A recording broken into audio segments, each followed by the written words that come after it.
Hello दोस्तों, आप देख रहे हैं टी कोड इंडियन। तो यहाँ पे सेंटर के द्वारा दिल्ली हाई कोर्ट को क्लियर किया गया है कि उनके द्वारा जो भी लेबर्स को भेजा गया है सेंट्रल विस्टा प्रोजेक्ट के अंतर्गत काम करने के लिए, वो सभी कोविड प्रोटोकॉल को फॉलो करके काम कर रहे हैं। दिल्ली हाई कोर्ट में एक पिटीशन को फाइल किया गया था जिसके तहत मांग किया गया था कि सबसे पहले तो सेंट्रल विस्टा प्रोजेक्ट के काम को बंद कर देना चाहिए, क्योंकि लेबर्स की जान के साथ ये खिलवाड़ हो रहा है, ऐसा उस पिटीशन में कहा गया था। क्या है ये पूरा मामला, आज के इस वीडियो में हम इसी के बारे में बात करेंगे। लेकिन उससे पहले बात कर लेते हैं कि आखिर ये सेंट्रल विस्टा प्रोजेक्ट क्या है। देखिए, ये बेसिकली एक रीडेवलपमेंट प्रोजेक्ट है।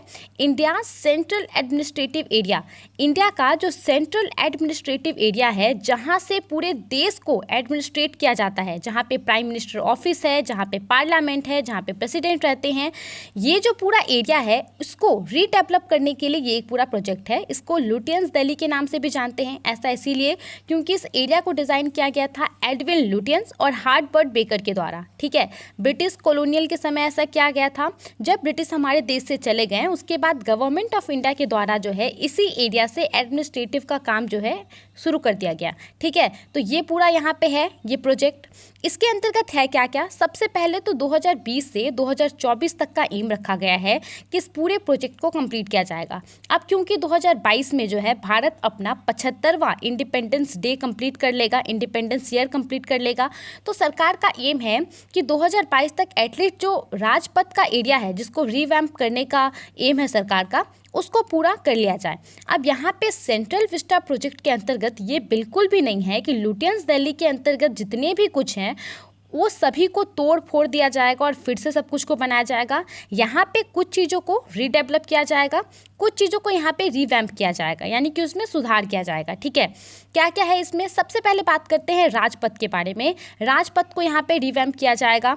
जो राष्ट्रपति भवन से लेकर के इंडिया गेट तक का एरिया है 3 किलोमीटर का, उसको, उसके अलावा नॉर्थ और साउथ ब्लॉक जो है उसको यहाँ पे म्यूजियम के तौर पे तब्दील कर दिया जाएगा। पब्लिकली एक्सेसिबल म्यूजियम होगा, ये लोग वहाँ पे जा सकते हैं।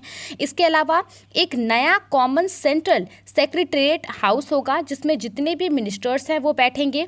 ठीक है, उसके अलावा एक नया पार्लियामेंट बिल्डिंग को भी बनाया जाएगा, जो कि अभी पार्लियामेंट है, जो एग्जिस्टिंग पार्लियामेंट है उसके सामने होगा। लेकिन नए पार्लियामेंट बिल्डिंग की जो कैपेसिटी होगी, सीटिंग कैपेसिटी, वो बहुत ज़्यादा होगी। कहा जा रहा है कि 900 से 1200 MP जो हैं वो वहाँ पे बैठ सकते हैं। उसके अलावा यहाँ पे वाइस प्रेसिडेंट और प्राइम मिनिस्टर, उनके लिए एक नया रेसिडेंस तैयार किया जाएगा। ओके, इसके अलावा यहाँ पे नॉर्थ और साउथ ब्लॉक, उसको यहाँ पे म्यूजियम में कन्वर्ट कर दिया जाएगा।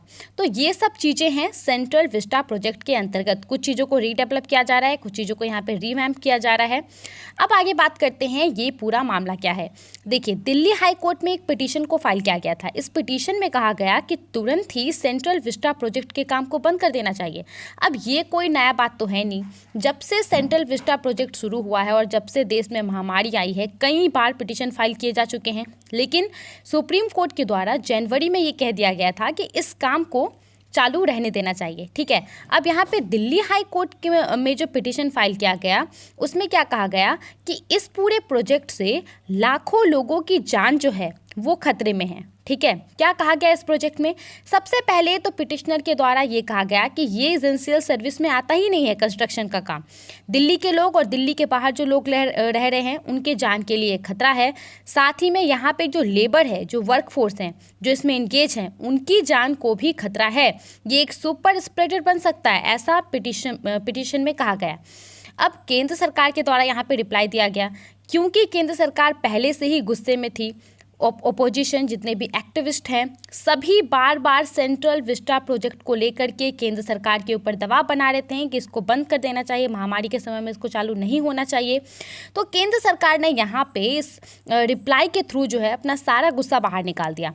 सबसे पहले तो केंद्र सरकार के द्वारा यहाँ पे कहा गया कि ये जो प्रोसेस ऑफ लॉ है, इसका एब्यूज़ है, इसको गलत तरीके से इस्तेमाल किया जा रहा है और ये एक दूसरा अटेम्प्ट है, ये एक दूसरा प्रयास है कि इस प्रोजेक्ट को बंद कर दिया जाए। दिल्ली हाई कोर्ट से सेंटर ने रिक्वेस्ट भी किया कि जिसने भी पिटीशन फाइल किया है उसके पिटीशन को स्क्रैप किया जाए और उसके ऊपर एक हैवी फाइन इम्पोज किया जाए। ठीक है, आगे केंद्र सरकार के द्वारा कहा गया है कि सबसे पहली बात तो पिटीशन में जो यहाँ पे सेंट्रल विस्टा प्रोजेक्ट को रेफर किया गया है, जिसमें कि नॉर्थ ब्लॉक और साउथ ब्लॉक का कंस्ट्रक्शन आता है, पार्लियामेंट का कंस्ट्रक्शन आता है, सेंट्रल गवर्नमेंट के लिए ऑफिस का कंस्ट्रक्शन आता है, वो सब तो है ही नहीं। हम लोग उसके ऊपर काम ही नहीं कर रहे हैं, अभी वो काम रुका हुआ है। यहाँ पे हम लोग काम कर रहे हैं वो limited to the redevelopment of Central Vista Avenue और राजपथ, वो राजपथ तक सीमित है। राजपथ में जहाँ पे रिपब्लिक डे का परेड होता है वहाँ तक सीमित है, ठीक है।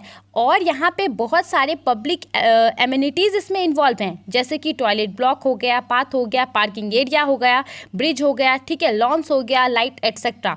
तो ये सब तो आम लोगों के लिए यहाँ पे अवेलेबल कराए जाएंगे, ठीक है। और ये काम नवंबर में ही कंप्लीट होना था। एक बहुत ही इंपॉर्टेंट पब्लिक प्लेस कहा गया है जिसके ऊपर केंद्र सरकार अभी काम कर रही है, जहाँ पे कॉमन लोग भी और जो टूरिस्ट हैं जो दिल्ली में आते हैं वो भी, उनके लिए भी ये जगह जो है बहुत इंपॉर्टेंट है। तो हम लोग यहाँ पे एक पब्लिक प्लेस पे काम कर रहे हैं, ना कि सरकार के लिए यहाँ पे काम किया जा रहा है। अब क्योंकि पिटीशन में लेबर्स को लेकर के सवाल उठाया गया था, ये पिटीशन में ये भी कहा गया था कि लेबर्स जो है सुपर स्प्रेडर कैसे होगा, लेबर्स वहाँ से जब अपने घर जाएंगे तो कोविड को फैलाएंगे, ये कहा गया था। तो केंद्र सरकार यहाँ पे क्या कहना है कि लेबर्स को वहीं पे रहने की व्यवस्था की गई है, 250 वर्कर्स के रहने की व्यवस्था वहाँ पे की गई है, मेडिकल फैसिलिटी वहाँ पे प्रोवाइड की गई है, टेस्टिंग की व्यवस्था की गई है, आइसोलेशन की व्यवस्था की गई है। और जो सेंटर के द्वारा एफिडेविट पेश किया गया था दिल्ली हाई कोर्ट ने, उसमें फ़ोटोज़ और के फ़ोटोज़ वहाँ पे पेश किए गए थे एज अ एविडेंस के तौर पे। तो ये था पूरा मामला। अब आपको ये बताना है, अच्छा एक और बात आपको मैं बता दूं कि आज यानी कि 12 मई को जो है दिल्ली हाई कोर्ट पे इस पे फैसला सुनाने वाली है कि क्या इस काम को बंद कर दिया जाएगा पिटीशन के अकॉर्डिंग, या फिर वो केंद्र सरकार का साथ देगी, ठीक है।